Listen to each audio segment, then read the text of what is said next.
For the love of cause Uganda we roll. From dusty road to Buuza patrol. With your steams we break it down. Helping every driver in the town. For the love, for the love, for the love of cause Uganda. Pre-purchase checks, we lead the way. Track your car, no games to play. Restore the past, drive into tomorrow. We'll bring the love, not just the horsepower. Is it a no or a TX ride? We'll show you what's real, not just a hype. Starlet views and engine rolls. We teach you more than just for dogs. And tools from the basics of trucking, gear and car stuff. If you're new or a season vet, for the love of cars you ain't seen nothing yet. Sit and learn it, drive it pro. This is more than just machines. It's the love, the life, the dream.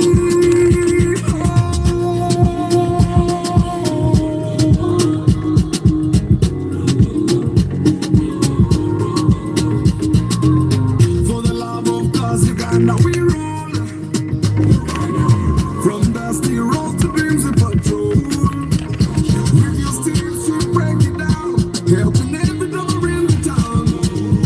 For the love, for the love, for the love of cause Uganda.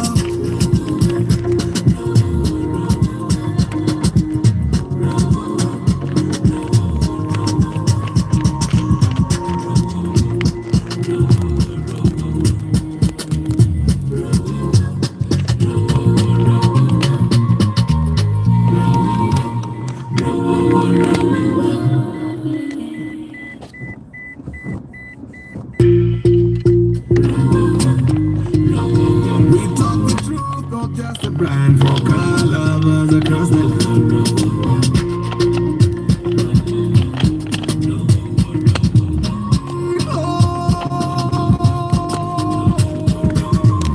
For the love of cause Uganda we roll.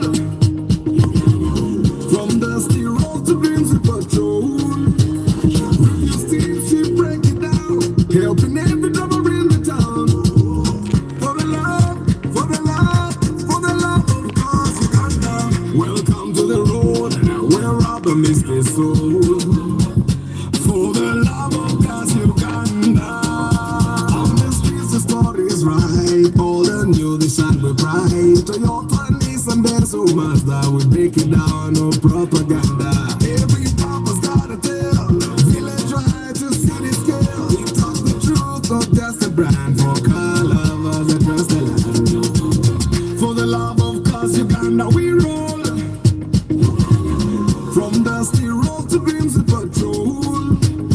With your steams we break it down. Helping every driver in the town. For the love, for the love, for the love of cause Uganda. Pre-purchase checks, we lead the way. Track your car, no games to play. Restore the past, drive into tomorrow. We'll bring the love, not just the horsepower. Is it a no or a TX ride? We'll show you what's real, not just a hype. Starlet views and engine rolls. We teach you more than just for dogs. And tools from the basics of trucking, gear and car stuff. If you're new or a season vet, for the love of cause you ain't seen nothing yet. Fix it and learn it, drive it pro. This is more than just machines. It's the love, the life, the dream.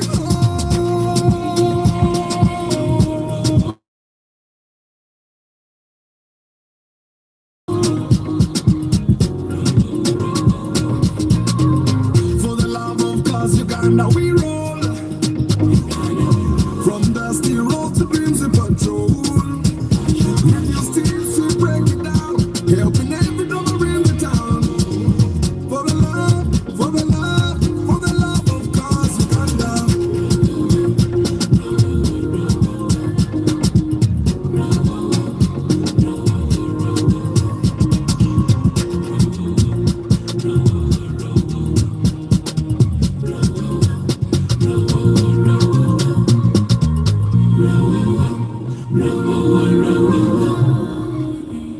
Good morning, my people. How you doing today? Little question Friday. Go ahead and ask your questions, guys.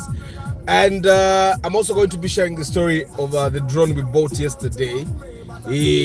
Ninga Masuze Mutia Juma Ali Muyombia Mark Lawrence Omule, motion by Benji Ricky Chikawa, Mpanga Godfrey BJ Kakai, Rama Charity Organization, Richard Wanga, David Sembatia, Lucky Mose, Echasa Media, Katamba Isaac Katend, Ahereza Martin. It's a sunny morning in Kanungu. Businje Peter, Lawrence Biamukama, and Chintu Mark. How are you, my people? Mwasuze Mutia, Nage Siribobi. Today it has rained. On the express, it was a lot of rain. I tell you what, you're okay. But how are you? Question Friday, guys. Ask your questions together. I'm also going to post my question. Let me see if you guys have some questions to get them answer.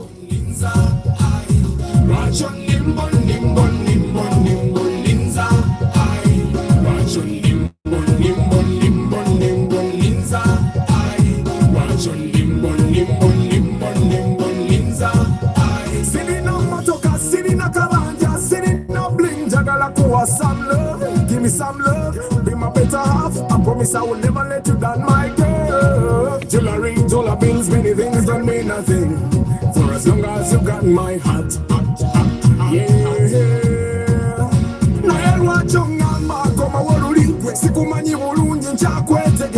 I say yes, I say no, I say baby let's take it slow. You are my number one girl, you rule my world. You took my heart, never a bad part. You made me big, you made me big.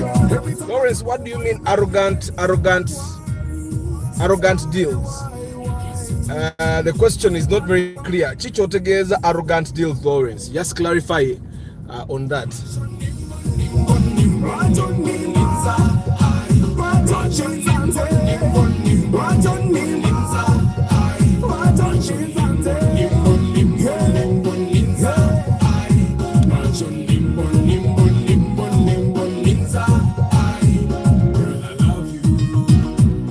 But you never ever take what I say. See, I need you.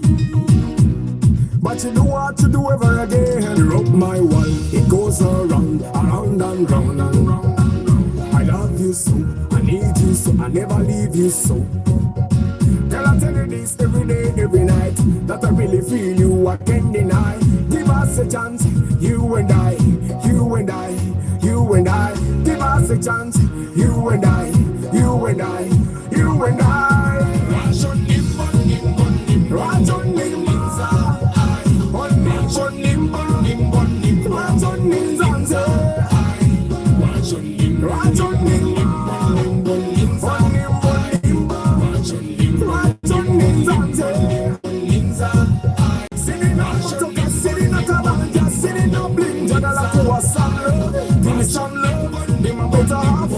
I will never let you down, my girl.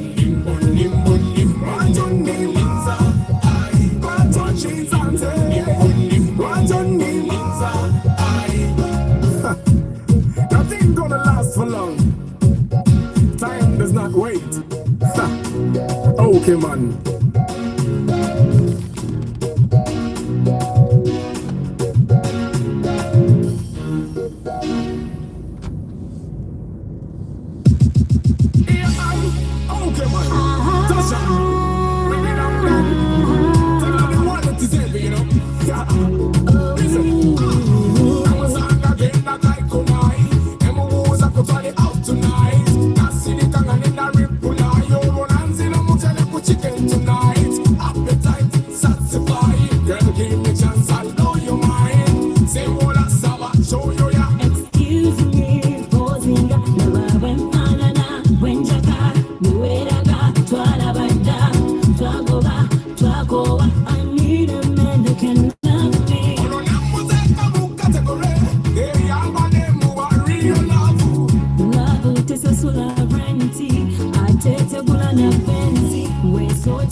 What you need, boy, now 'cause it's service.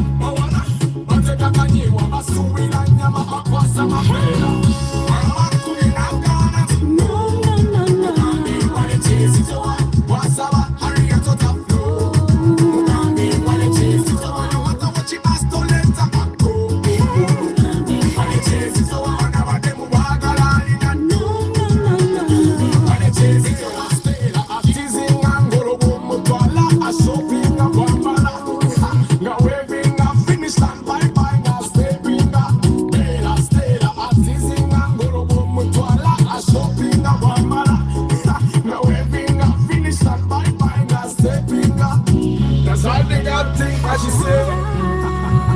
She thinks she give up like that, you know. No, you tell her this. Tell her the one it is heavy. Yeah.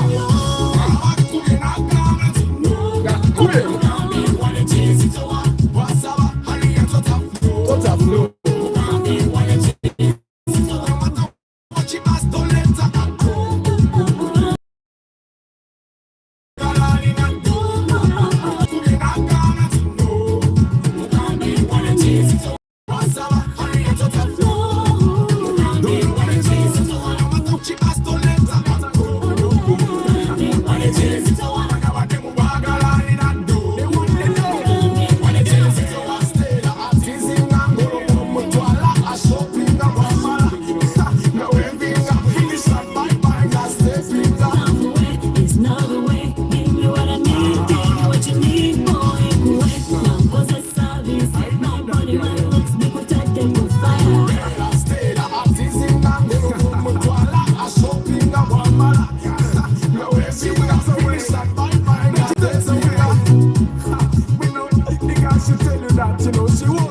She goes, that's why she say every time. But tell her the one it is heavy. Okay, man. Tasha. Good morning once again, guys. Thank you very much. Morad K Momo are renewing the miezi 14 ya VIP status. Thank you. Derek Lule. Yes. John's Info Dasha 256 so what's touch. Paul Sema VIP. Good morning. Richard Aki. Ricky Chikawa, wherever you guys like and share. Tell people to subscribe to Eze abantu bafemitwaro kome tufune chinankane echa city bachitabatie ekintu kyabo. So Lawrence Biamuka has asked how I deal with arrogant dealers, if I've met any. Yes, I've met plenty of them, but apparently when someone wants to sell something, they are not as arrogant as you think. I think the only time I've seen real arrogance is if someone wanted to sell something that was bad and they were sure that they were going to sell their car until the point they see Arthur. And then at that point when Arthur sees exactly what they thought he would see. I'll give you an example. Mwine wamweje mwagala jebatune moroke ezobusubuzi. Sagala kwogera nnyo manyago. Now they have a particular place ewagenda amazzi gajjulawo ate wabeerayo emmoroka. So this one time we are going to buy a Noah, and because of price, the person that was buying took us to that place, and when we went to that place, all the cars there were rusted, really rusted down there, and his brokers were quite sure he had to buy there. You guess, they were quite sure he had to buy there, so they kept showing us cars, and the cars were rusted. But this gentleman, I think because he wanted to save money, he was inclined to buy those cars even when rusted. You get? So I kept telling him, tewali chiguza moroka antalavu ngo saving a million tewali chiguza moroka antalavu ngo saving a million mu kitundu tekiriyo.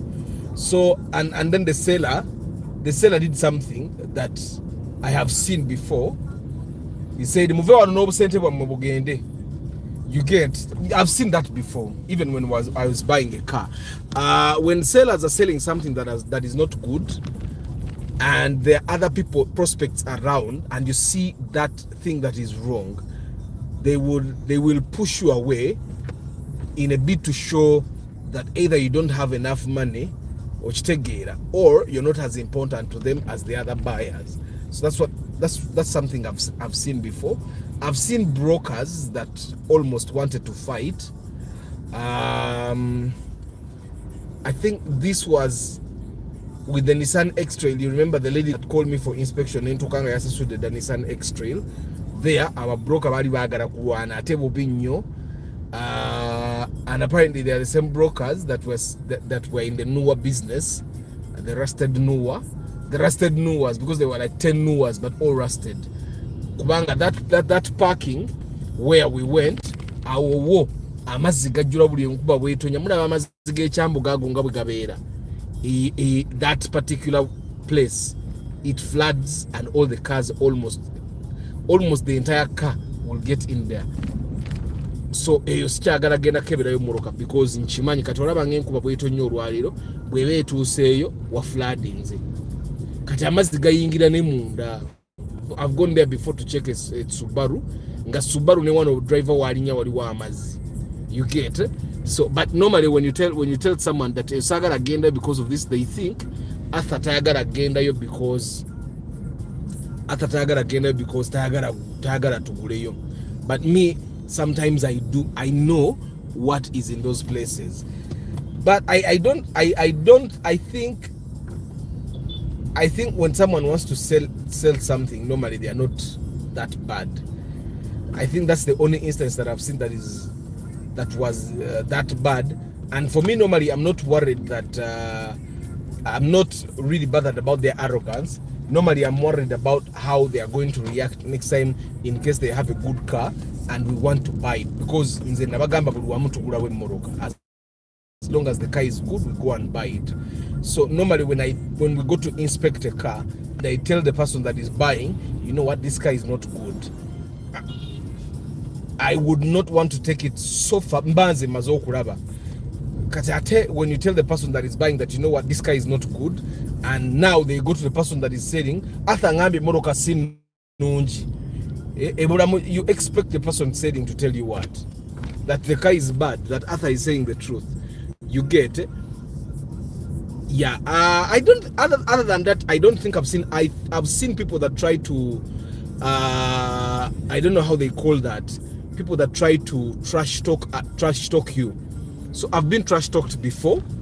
I've shared the story of when we were going to buy a Sienta, the Indian calling a broker and saying, doesn't this person want money?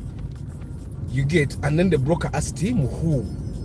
This person that is checking the car. And the broker said no, but those people are paid before them here. So I think I've seen that. I've also experienced that at another bond where the lady called that was at Success, called the person that was buying, telling him that I've asked her for 1 million. I wanted to actually, that day I really wanted to go back. So I've seen more instances of the sellers calling the people I'm inspecting for telling them that I wanted money from them, and that's why we are not buying cars. You get, and I think Kumurundi was Success. I think I even told the guy, you know what, let's go back and buy that car just for the satisfaction of it. Then I think Kumurundi was Sienta, the only Sienta that was good was already bought. So I told the Indian to sell us the Wish, because there was a Wish.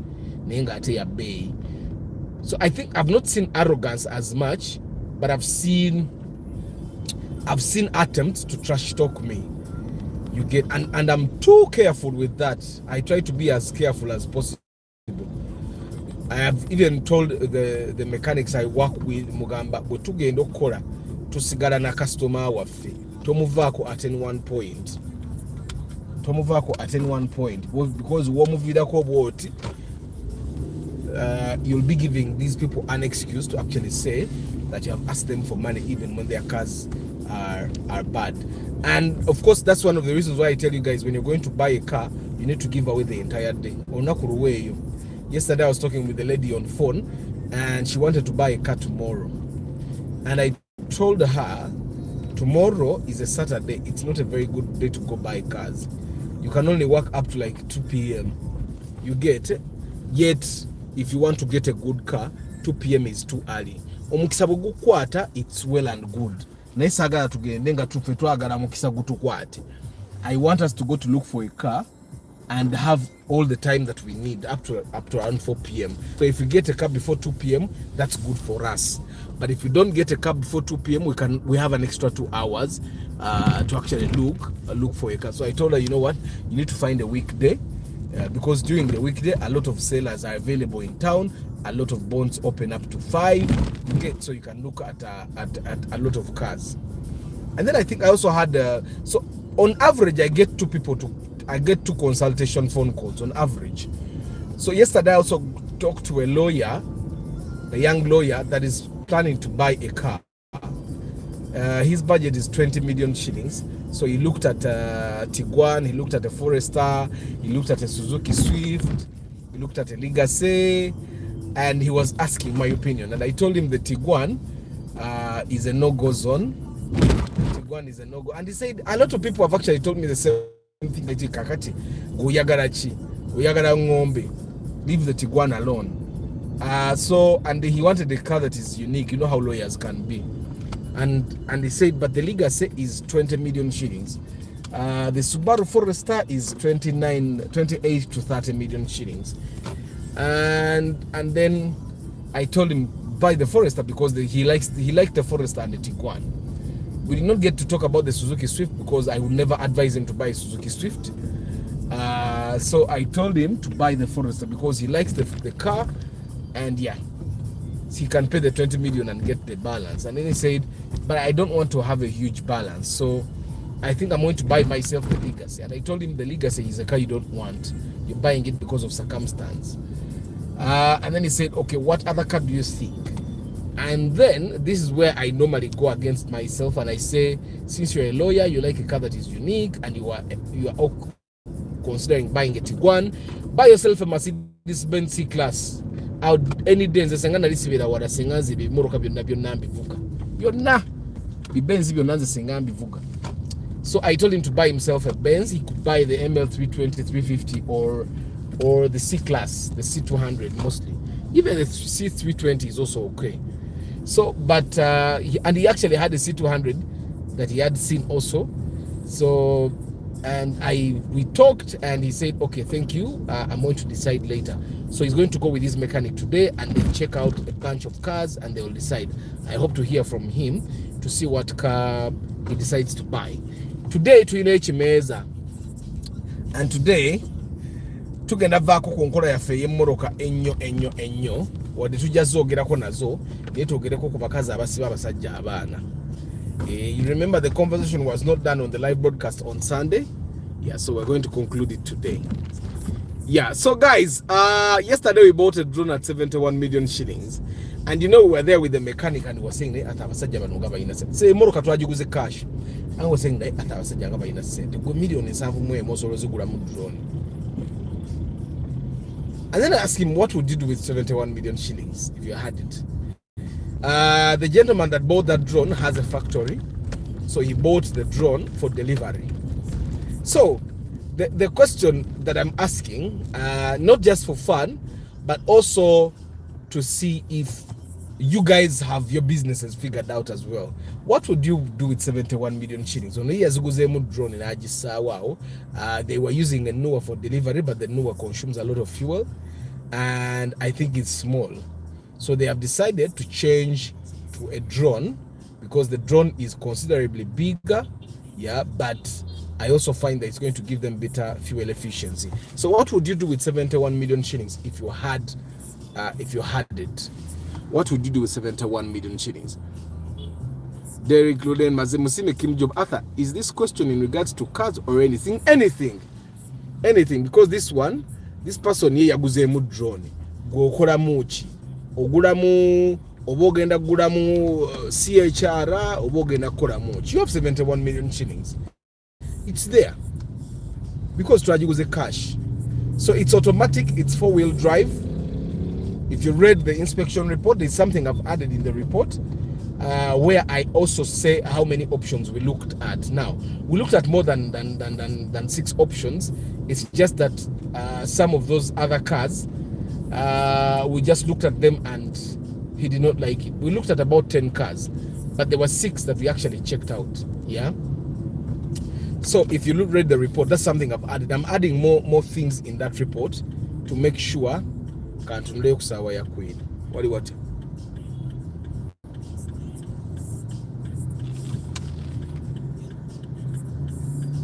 They're tambour.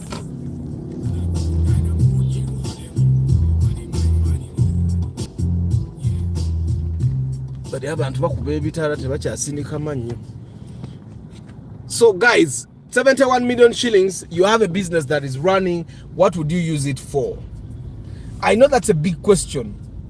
That's a big question. What would you use it for? But you have to use it though. You cannot just keep it on the account. Chris Fitness, good morning. Mirimu, good morning.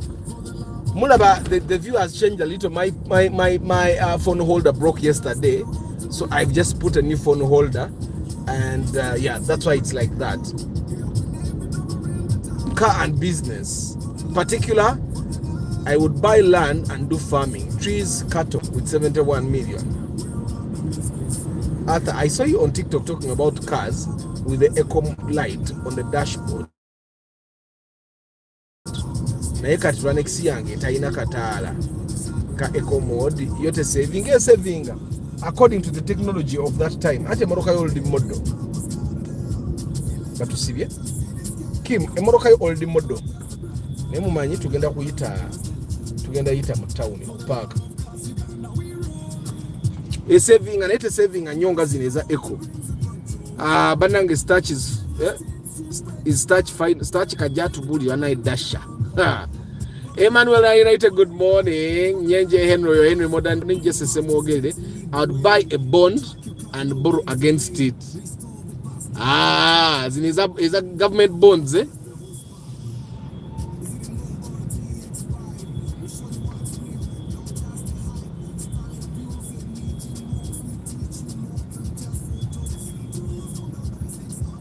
Starch ngola bine COVID banange. COVID nalaika akyaliyo ekirungi akwata mu abagagga starch fene waffe Uganda najja ayinza otumalawo. But the lawyer should first watch the Chimeza video of Kasim about the maintenance cost of the Benz.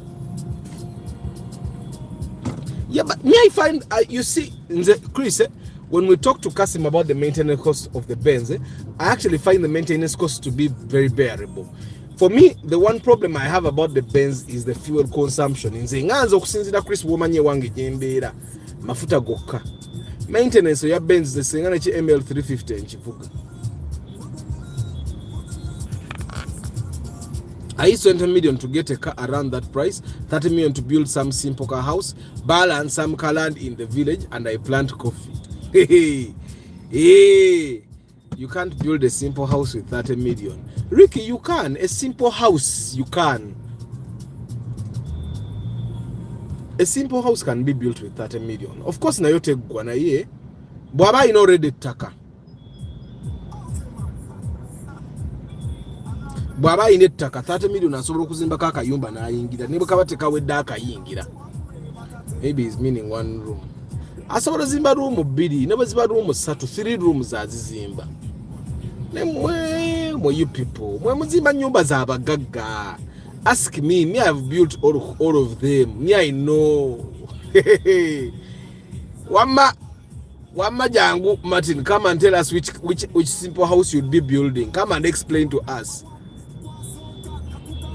Come and tell us which house you'd be building.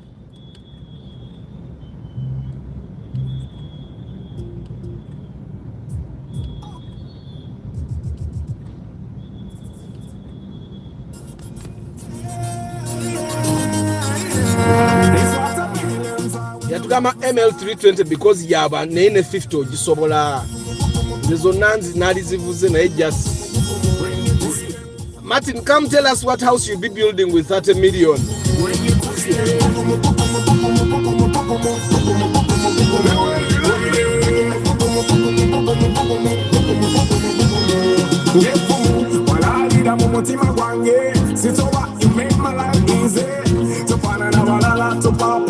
When I'm gone, when I'm up, that's back to me. Maybe the go, no sigumira. In a messy thing, I never thought you would have to go. Let's say Furuga. To my ears, I can't to live me. Baby girl, you will rock with me. Keep me by my side, you will stuck with me. Girl, it's what I feel inside when you're by my side, girl.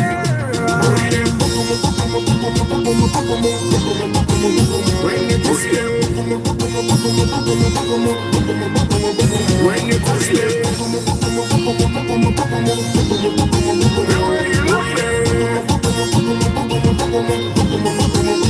Simanye kuwana, na yena ni kuwanyenze. Nekugama ntolinge njuba, olinge mwenye, noli musayo kutambuira monda. Baby, let me tell you the truth. You speak with a voice, it's a high definition. Take a picture of you,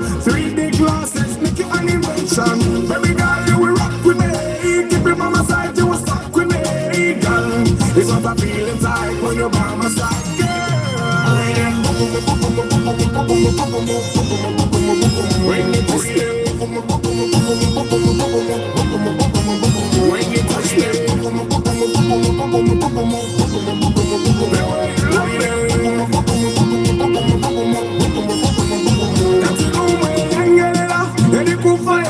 ashes, ashes, ashes, run them down. Send me down, me put time on them, on them, on them, on them. Chiturina, tugende, now basunga, now nabagamba.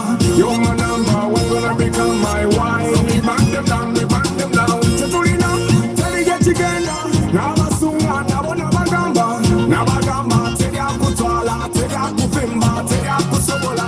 Baby girl, you will rock with me. Keep you by my side, you will stuck with me. There's what I feel inside when you're by my side, girl. You want to go outside, you want to go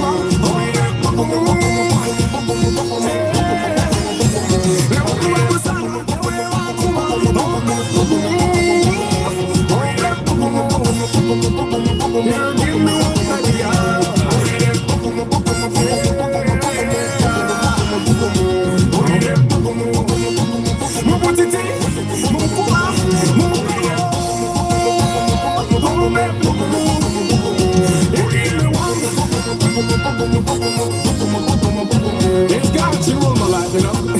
She done a lot for me, so I do this simple thing for her. Cause she give me warmth, everything she do give me warmth, you know.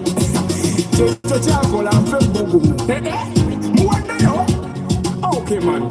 President abantu abalabi ennyumba bamanyira kuzimba za Luxury milioni 3 zizimba ennyumba bannange. Martin has said, okay, Lindako, Arthur Kasim yagamba, watya benzi, small ka initial cost. Chris Fitness, setuganye moroka tuzaga, neko manyo spending emitwalo 9 musawa 10 hours. Sichikolanga nako, ngatononya wezira zetolabawo. Ninzivaako.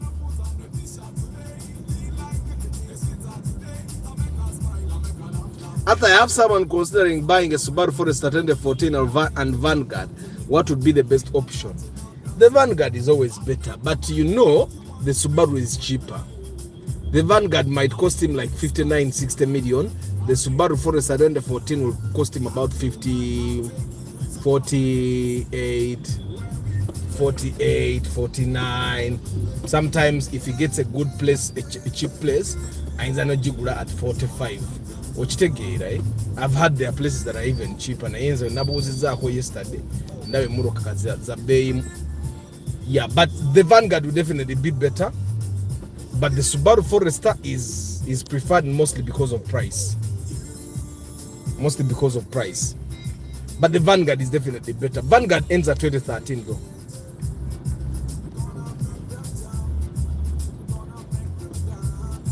We are in a village where a trip of sand goes for 80k. A trip of blocks is at 200k. I have seen my friend build 3-bedroom house out to the beam with 8 million.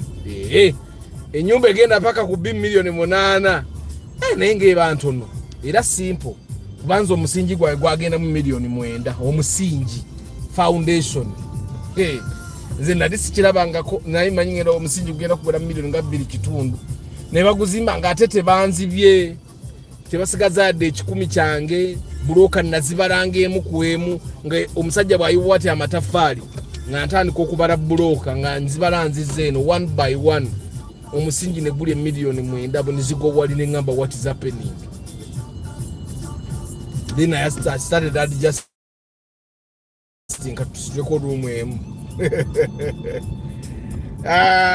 So guys, muchitegere ni milioni 3 zizimbe simple house kuba milioni munazimba paka beam level neera milioni 3 zijimala oyingira neto obato jimaze.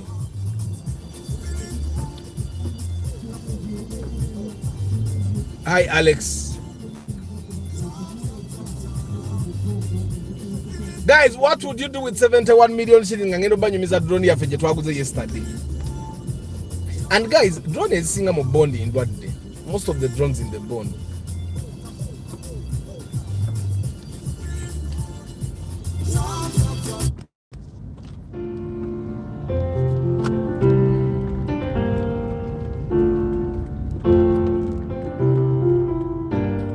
Yeah, living at a style. Okay, man. I woke up in a good mood. I don't know why, but I'm feeling so good, like I want the whole mood. I'm not gonna put on a t-shirt today. Feel like getting me a sitter today. I make her smile, I make her laugh. I make her dance, I make her wine. If you feel like getting down, come to me, girl. Feel like touching down, dance to me, girl. I'll make you want me, make you want me, make you want me. I'll make you smile. I'll make you feel nice. After that, I'll take you to my place where we would play, but before we play, yeah, feeling good, jump, feeling good, ooka, feeling good, jump, if I'm feeling good, you and me, we rule the world. We're gonna make them jump. We're gonna make them dance. Come on, jump. Jump.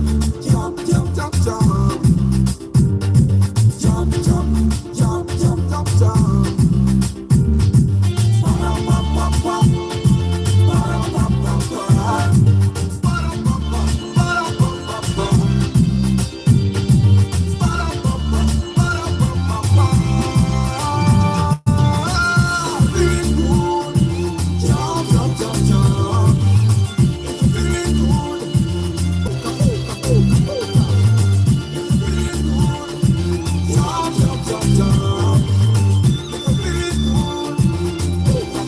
feeling good, jump. Feeling good, the jump dance. The jump dance.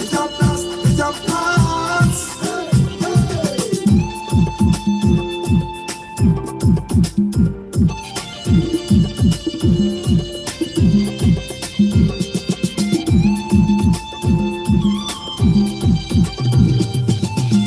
good, jump. Feeling good.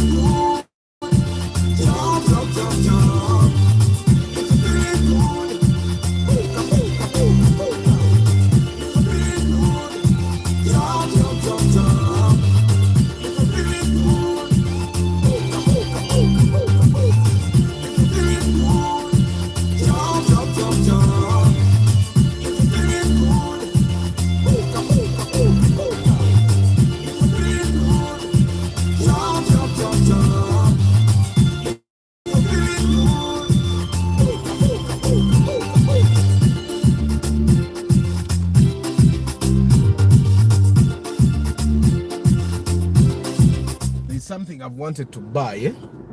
There's something I've wanted to buy.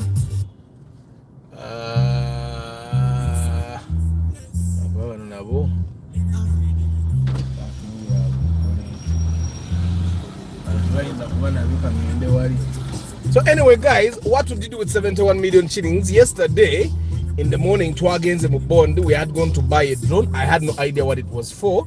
The gentleman had already sent a team the day before to also scout, which made our work considerably easier. So we went and looked at about six drones from about 7 bonds. We saw about 10 of them, but the notable ones were 6. We had one that had a wet engine. Ate moroka diesel kastebanga eriko leakage yote bagula obogenda kuddamu kusiba.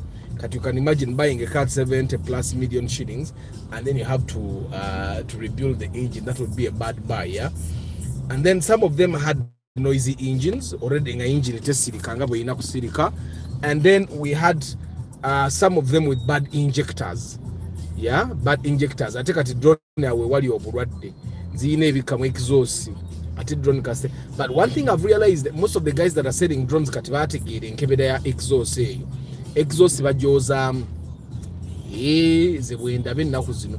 And then I'm surprised. Some people are actually bringing drones that are rusted. Not rusted like under the car. Like the body wano kulujinga wali rusted wano omuntu watula wali rusted kati ngoba basubira jiguzaani. So there's something I want to buy. Obuma buno obusiba Babel. obuuma obusiba bubble.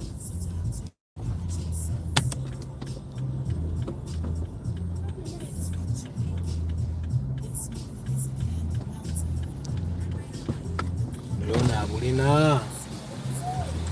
Chief, how are you? Do you have bubble locks? Bubble locks. The locks for the bubbles. Lock for the bubbles. Bubbles. Yes, the locks. The ones that you for cues. For screwing and then you lock the weights.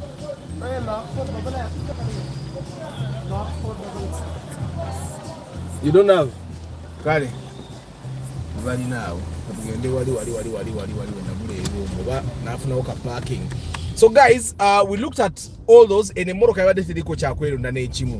apart from the fact, you know, drone yezo, what drone is Super GL. Now the Super GL drone is a super comfortable drone. It has very nice seat, very comfy seats. It has very comfy seats. Super custom. The suspension is nice. The interior is absolutely fantastic. Yeah, buddy.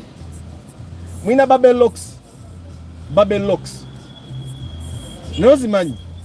Ozimanyi? Obogo ogana buganyi. Obitamanyi na kyembuuza. Chris Fitness obanze nziyita obubi baziyita batya. Ali sagala.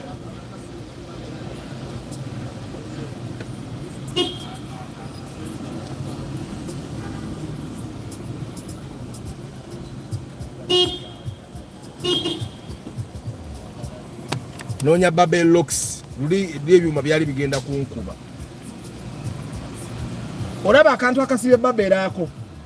Olaba akantu akasibye bubble ako. Weight eziri ku bench. Njagala kaloka ako kategedde. Yes, that kaloka. Kaloka. Yes. Like this. Ja piece big. Ogenda kumuza mmeka mmeka. Tano nawe ngula bubiri peye ebira ya mutwalo. Nagulawo n'ebyuma byange bino ebyekinankani kya plastic mu wabenguza. Soko obulete mutwalo gwange guli wano. Bubiri nange simanyi bbeeyi yabo naye. Tugezesa.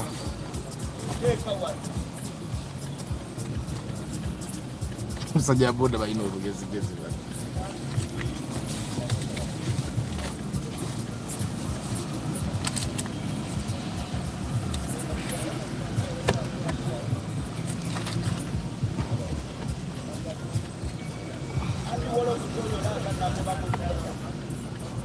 Niona ina lock says.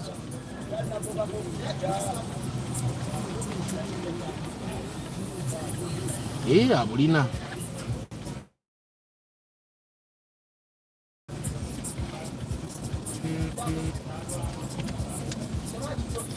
So anyway guys, what would you do with 71 million shillings? Milioni nsanvu mwe mugwengo ozikutteko ozikola muki?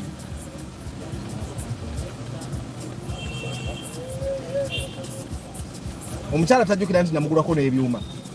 Tajjukira nti namugulako ebyuma. Ndeka naawe genda. Nyongereko ebbiri zizino. Kale. Omuyala abuziza toyongera sente. Oyo no waboda ali muvuga wanuwe naye omulaba amaanyi gavugisa wanuwe.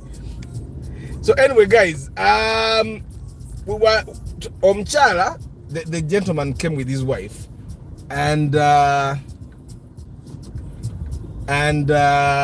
so the lady liked the Super GL. The Super GL, for the guys that have not Super GL, mujukira drone when we tried to vuga kusawa Queen some time ago, and it was the drone that had chromes okitegera munda muno munda bene bane fama ikebanga primo. Emito jiba super comfortable chassis, I mean the suspension ya yebera superb, ebera ne air conditioning, air AC mabega okitegera. But you know, we kept reminding them, you know, mugule moroka ya delivery ebya comfort mu vehicle. So the drone we bought yabadde nga ekola ki eina akatake mabega ako chemanyi mukalabye mbifaananyi akatoke mabega nga kali buno obulinga obwa taxi. They did not really like it. Nga baagala to actually tell the Indian abakyusize abawemu omutto obuli comfortable ngwa super GL. I'm sure you guys are asking yourselves after the chibi ovugula mbagula buno obuntu olaba. So these things obusa ku babelo badambere ne wa ngoma zote kake ebyuma you put no locking utalocking ebyuma bisigala bizanya biti. So ebyuma byali binkubye luli jimu bagizimba mpola mpola bati bosala wombogozi mbe jimu ngaba gagga oyinza obutamalako kandi jimu njizimbye mpola mpola kati dambero zajjula babere bulako kilonga 20 ebiringa naye judde aho Chris Fitness rolijja nzije nkukyaze mu jimu yange yebaka. So anyway, drone inokubanga injector ziri healthy, engine eri healthy, inokubanga teinako error code name. There are some drones that we checked with the machine nga yonga yo esawe yoteropa error nenga baji clearance. Emoroka zinempye za masanyalazi esobola okuba with the error on nga computer ina error jesoma naye boji clearinga nevamu nemoroka nerekera okola ogwomuze until you actually drive it. Kati boteka ko machine esobola okulaga that there was an error in the history. For example, ntoba there was an error and it was cleared and something like that. So I'm supposed to run today, guys. I'm sure you're asking yourselves after I don't got to do say I got an injury on Wednesday. I changed the shoe that I used to run and what happened is I twisted my foot ekigere no wansi engateri yali eserera soul kati nga soul eserera ekigere nekigira kiti. It happened like 3 times and I thought it would go away, but nekakati wema ntambula nyinamu akawenyera akatonotono because there is pain. So I just did not want to okukosa nga sagala kosa kigere kyange. So I decided to give myself a break today. I feel guilty, but health first, right? Health first. So guys, million in savu mwemo zikola muchi tumalirize. Of course, the question now is going to be 71 million shillings. Was it a fair buy? Drone istambira mwezo sente million in savu mutano chinana the super GLs ezigendera ddala mu chinana mutano. Why? Oba ogula luxury. So kati bakuseeramu. And also emmotoka eyo drone gye twalabye nasanze baagiraba dda. So in all cases oyinza okwesanga price yali yamalirizibwa dda. So twasanze omuyindi ali mu 75 baba nembagamba omusajja tumuwe million 7 naye mu office bwe bagenzeyo nebidamu nebigaana netwesanga tulina ogigula 71 million shillings. Let me even answer the question. I would buy land in the village for around 20 million, keep them till okay. Drone ya fayabade inogenda ko number plate today morning. Let me call the number plate people to Rabe. But till I buy 40 million car, start a business with 5 million so it grows itself. Dash a motor car. 30 million can build a simple house, people. Here are rich, that's why some think 30 million can't build a simple house. 30 million can build a house. Zinabagamba nazimbe nyumba yange yasoka ne million 4. Nenjingira. Ebisigadde nembikola nga ndi munda. Najingira tekulina madirisa. Now there are some of you guys that have never been through that. Kati nga mulaba tekisoboka. Abamu kumwe. Actually, some of you guys are like some of our uncles. Omukazi ya mukako okuva mu muzigo bazimbe nyumba netukange esobola eri habitable nenga gaya remedde mu muzigo agame nyumba tenaggwa okitegeera paka omukazi bwakwatamu ebintu binagenda nayingira nyumba. Some of you guys are going to be like that. In Uganda we still have the mindset of building houses as an achievement. Just say building a house is an achievement. Building a house is an achievement. Just kivuna kotoddamu na kukyogera. It's an achievement. Ate, it's not in Uganda only. Everywhere in the world, building a house is an achievement. Don't even try to downplay it. Some people did not build houses, they did not build businesses, they did not build rentals, they did not build anything. They just died. Martin aereza even here in town 20 million enyumba ebewedde bulungi ng'ebulako plaster na painting. Kati awo Antonio yogedde. Million 2 sente nnyingi. Eba tewedde bulungi Antonio toba totaddemu tiles. The 71 million I'd set up a lodge guest house. I'm sure in a small town I can collect 100-200k daily. After the lodge being set up, I'd borrow against the cash flow. Yes, Jovan, good plan.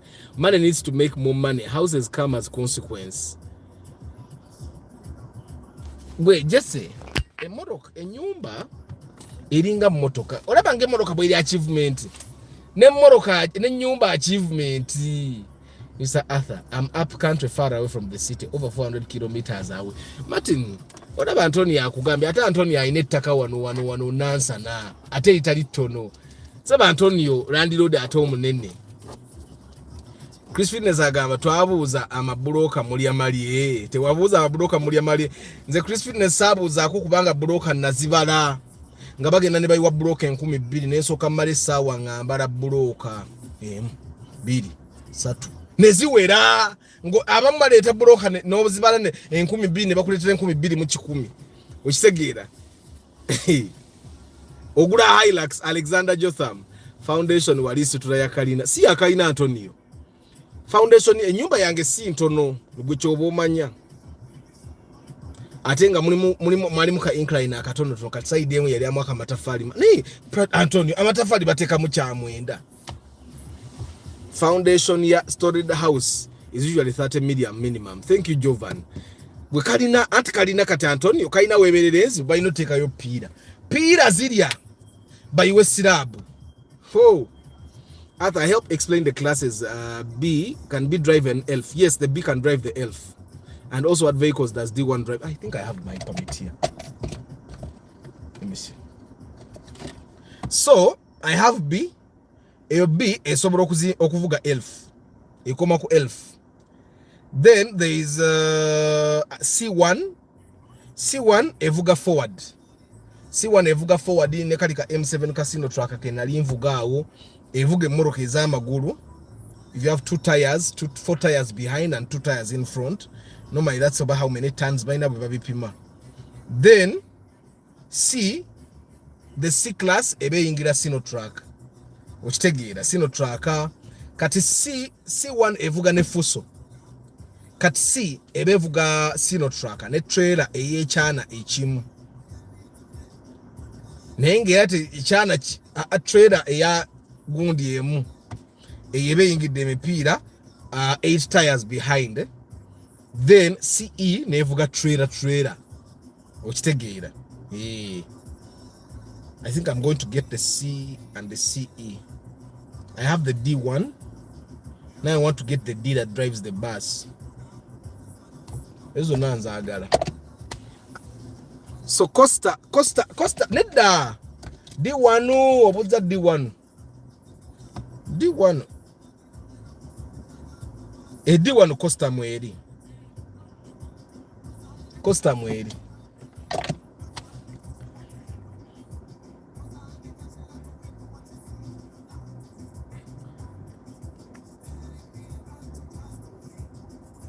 with 70 million I sit with baby Dasha and we plan how to multiply it. Nange starch.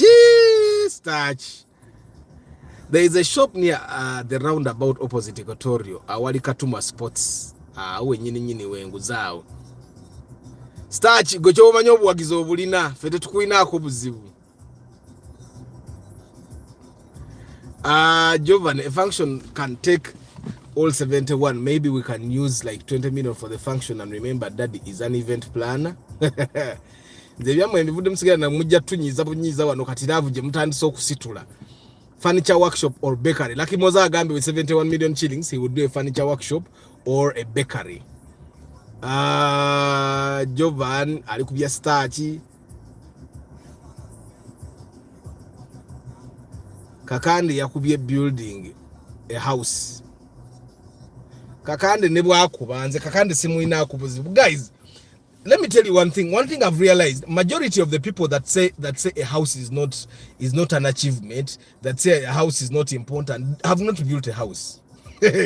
Now, to I call on a broadcast, you guys remember, and I asked the people that have houses here if they regret owning a house, if they would actually sell that house and use the money for something else, and they all said they want to look for money elsewhere to do other things. Enyumba tebagala jiko atako mwe enyumba sebo manyi.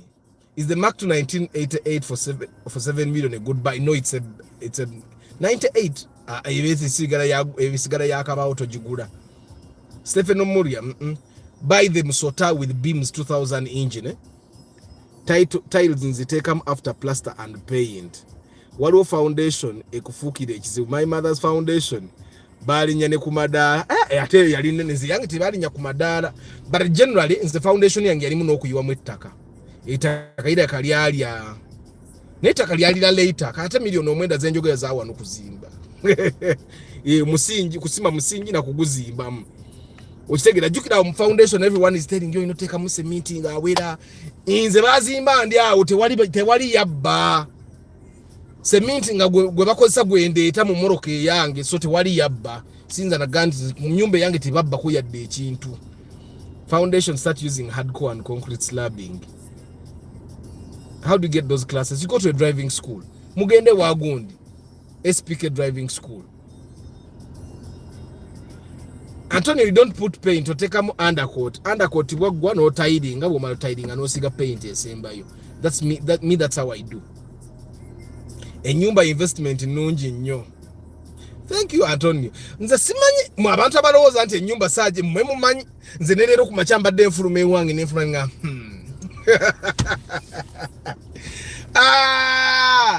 nze tolina kyongamba gwe nyumba mugivina kuti mujogerako mwe mumanya abantu abagenda ofuna tebazimbye ku mayumba nga ne sente nate bazirina, because apparently the people that have money to build a house, but probably the money they have zezo nga zisobola okuzimba ennyumba obokkera ekintu ekirala, kati nga abalamu bwenzisa mu nnyumba zijja kuba zinsala, be bagamba nti ennyumba si nnungi.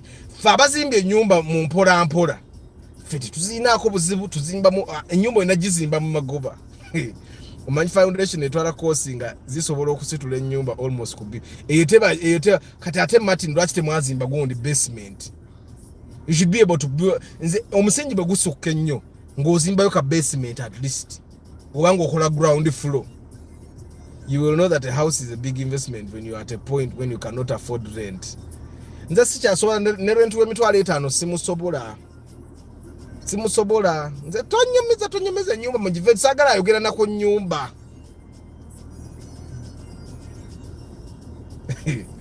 Ennyumba give nako. A house is one of the biggest achievements. At 30 million, a house can be habitable. Yes, me I even dream about my house and wake up smiling. Thank you, Chairman Zach. Jesse. Enyumba katifaba mu nzijala kwe katifaba mu twaite tubai tuzimbe enyumba ze tuzimbye nengo ogitunako noga it's mine. Eyo peace of mind eri sanyo eri lyofuna ebintu ebimu tubigula bya sanyo ng'omuntu bwagula Subaru tayina nnyo makulu naye nga Subaru emwe sanyo ate Subaru tuzagirageranya ku nyumba. There is a time I was talking to one of the ladies I inspected for nangamba Arthur nze nakulira mu mbeera mbi nnyo. She told me nze nakula ne taata wange nga tupangisa nyumba ya mitwalo 3 30,000. Yangamba 30,000. We used to rent a house of 30,000. I was with my father. Ne batugoba mu nyumba. Tata wange n'ateeka ku gaali n'ateekako n'ebintu byaffe. Nga taŋŋambye nti batugobye mu nyumba, naye nga batugobye mu nyumba. Ne tusenguka ne tugenda ewalala. N'aŋŋamba Arthur, me when I grew up I decided I would not be in the same situation I grew up in. So I have been able to build my house worth 180 million shillings. You don't tell me anything. It was on phone. And she told me that. And that was shortly after we bought their car. And they're still making money. It's not like they are not making money. They have a single room with washroom. Washroom out. Nze sikyasobola sente zibaawo nesikyasobola gwe rent wa office akumenya nokakatisenga abadde wa nyumba ng'omusula mu busuzi ng'osasulira tulo. Hey guys, I used to work in the bank. Let me tell you, a person's house, more so a marital house, is the best collateral the bank wants. Trust me, if you are pledging it for collateral, you negotiate. Uncle Mark, the Spangisa Ngako, I've been building since I was 21 years old till now. So I have somehow experienced every bit of construction, though low level, but still a good experience. Can they compare for me between Prado TX and Fortuna? Fortuna is something I've not inspected before. I have not. But it depends on what engines those cars have. If they all have a KD, the Fortuna would definitely win. Me, I think the Fortuna would win because it gives you a lot of pickup space. You can pick up stuff. The TX only wins. What budget are you looking at? Because the Fortuna is not so common. And also, the Fortuna is not so common. The TX is common. I'd buy the Fortuna any day because it gives you pickup space. I will be the TX. The TX is good because it's executive and all that, but the Fortuna gives you both the SUV feel, but it also gives you the pickup space. 30 million is enough for a frank. 30 million is not enough for a 3-bedroom house. Which 3 bedrooms are you building? Guys, a 3-bedroom house ngojizimbye standard ebeda mu milioni 10 na kwambuka. Ngozimbye standard zibanga 12 eyo.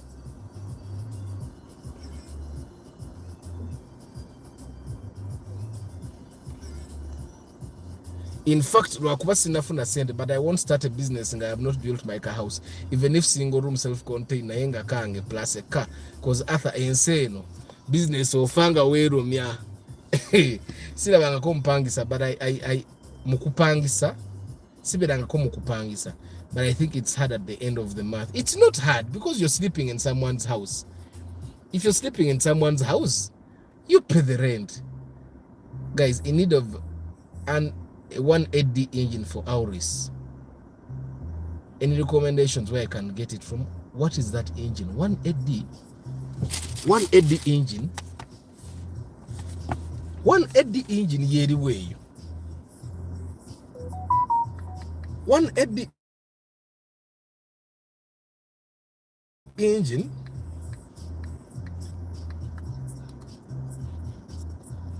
Engine standard.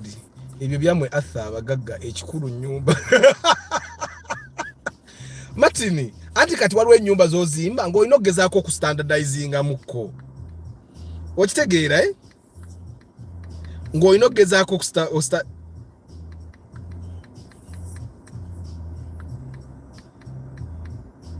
waliwo ennyumba zozimba if you guys waliwo tozimba nyumba ya bisenge bisatu nga you're not going to try to standardize. Nze siri mugagga. The 180 FTV.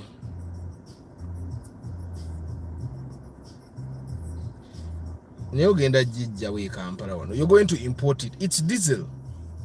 Hey. You man.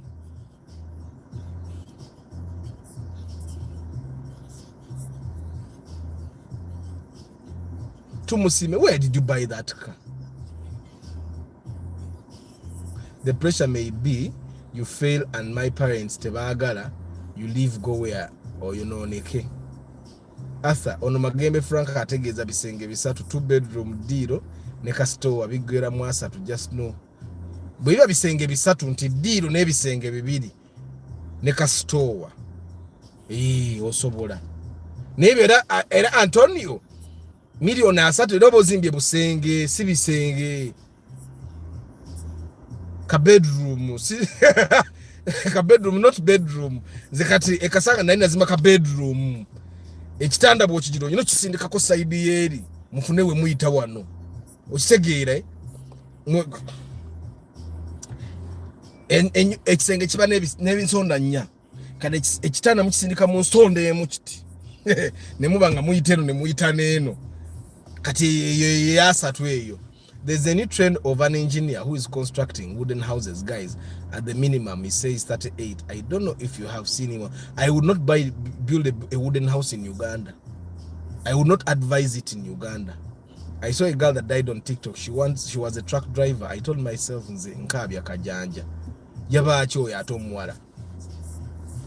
guys, I would not advise a wooden house in Uganda.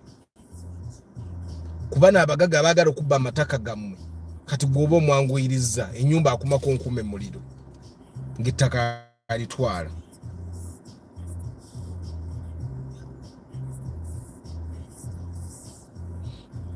Ani abadde ayagala the diesel engine tumusiime. You're going to import that engine. You can import it through these guys abewakiseka. They import it for you. Where did you buy that car from? Did you come with it from the UK? Yeah. Unless you are building only a shell, naye to make it habitable, several sente ziba zibuzeeko.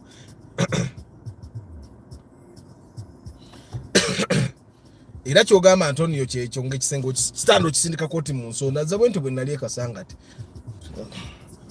But you see the peaceful banange peace ebeera wali. Nze na bwe nsanga omuntu agamba ennyumba terina makulu ya. It's only people that have not built, they have built houses that are saying houses are not important. I'm starting mine next month, Jan, and planning to use 20 million only. 2 bedrooms and a sitting room. Will be telling you.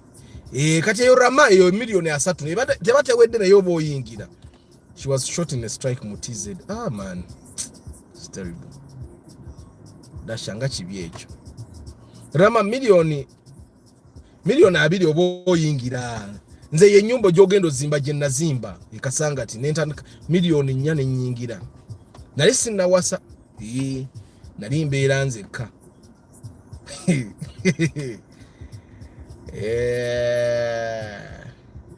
But you don't know the piece I got. The piece I bought it here by its European spec. Tumusime. There are guys here that can overhaul that engine properly. Diesel engines are very easy to overhaul. Ata mfunye ba client, see you again. Nice day, Amina, Martin. Ebera bulungi. Tufune ku set tuvuge ku Moroka. Newe wa Vits UFB. Ojajifuna.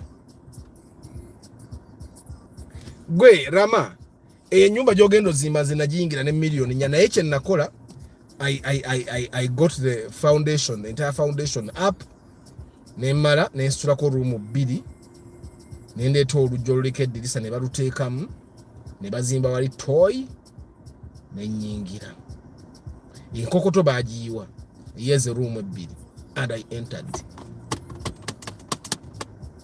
But let me ask 20 million house ebeereta because foundation eggwera mu mmeka. Anti kati Jovan nze nkugambye how I built my first house. I lifted the 4 million with 4 million.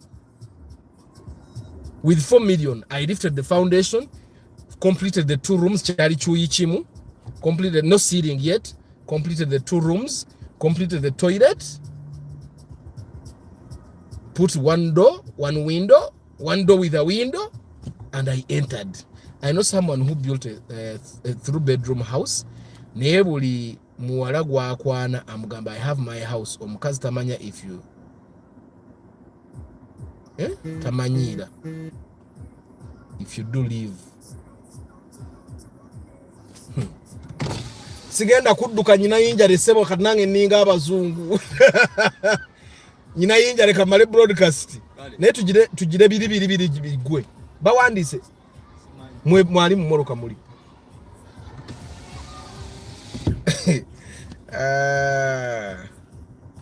Arthur, but no ewafe we have no roads. Twina potholes only. Muddy slippery. In future I will come to buy. But no, I will need ground clearance, fuel efficient, slippery. Ogenda gula Moroka chinga ina ground clearance, the fuel efficiency. Ogula vitizi nojiwanika. Nebiranga land cruiser.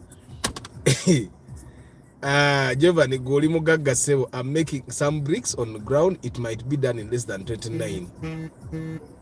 Chisoboka.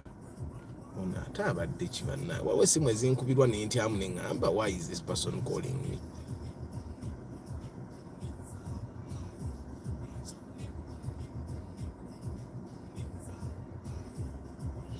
Amugamba mwana tamanyira. wooden houses musoke muzeesonye, at least container house but wooden. Ate alaba Antonio ne container yennyini basobola okuŋŋuulira ebbayibbugumu ne likugobamu. Naye nga mpulira saagala kuva kuno nga mukyaliwo. Mujjako nange ngenda basiibula essaawa yaweze dda. Naye just emboozi ebadde ekutta akati. Container tuzimbe n'amataffaali. How much is ISIS Toyota? Ebeera mu bbeeyi emu ne wish 36 35 naye gye eri mu bondi.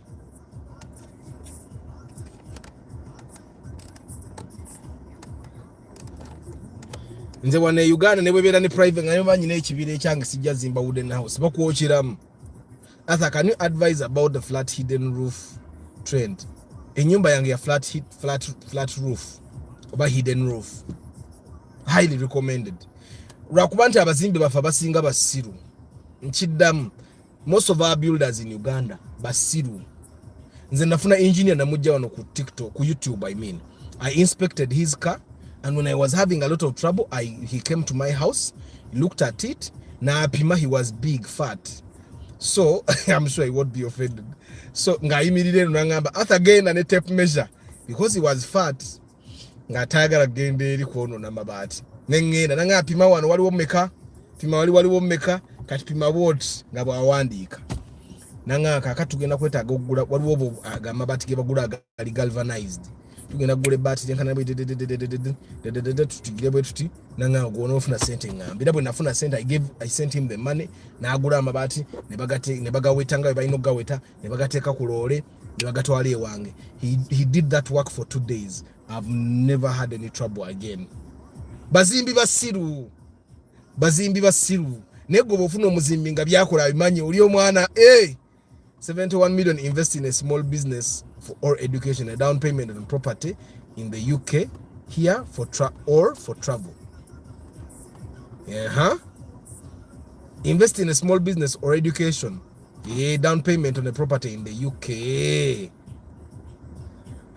That's watch 9 million in sound. What was the down payment? Let me ask you Momo, if I get my command and I buy property in the UK, do I become a citizen? Kuba mamba wa citizen fune 1 million zange ensanvu nsasule ku kiyumba eyo ebungereza eyo baba ampa residence nzijenjira nkolera keyo nga nkola nenkoma we Uganda bwento ng'omugagga botandika okuziika ojja kujja otunyumize. Arthur, can you advise about the flat hidden roof build ekyo nkimaze?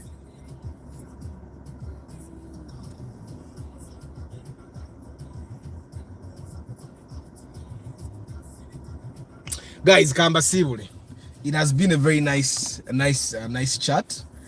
Abali mukamoli, I don't take you for granted. I am sure some of you guys namwe ababade tozeyo chechimu tuwakana ffe abawano enyumba tugiwakanira paka kuwulira bubinze tonyumiza enyumba z'abapangisa ezisinga nfunda bweziti mbeera omwo neobeera n'emirembe naye nga teri mirembe.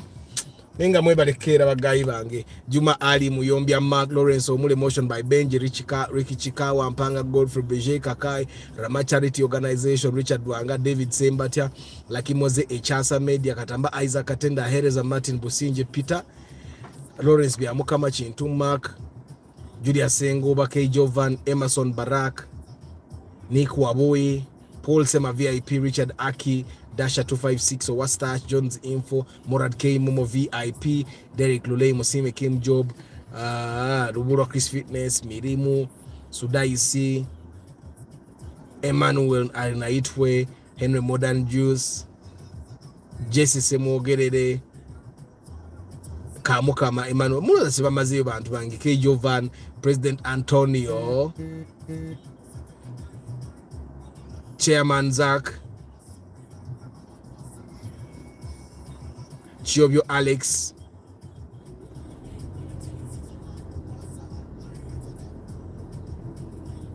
Alex Jotham, Muza Siba Maze, you know, Starch Events, Muntu akubira essimu nalaba nga togikwata nagamba batagikwata kuba ine namba yange naakubisa n'essimu endala. Stephen Omuria, Ricky Chikawa, Tumusime Enos, Igumba Jonathan, Magembe Frank, Rama Charity Organization, Yusuf Minaj,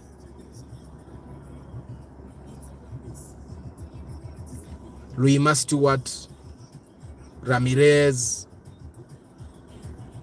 Dr. Klaus, I say D. Klaus, I think.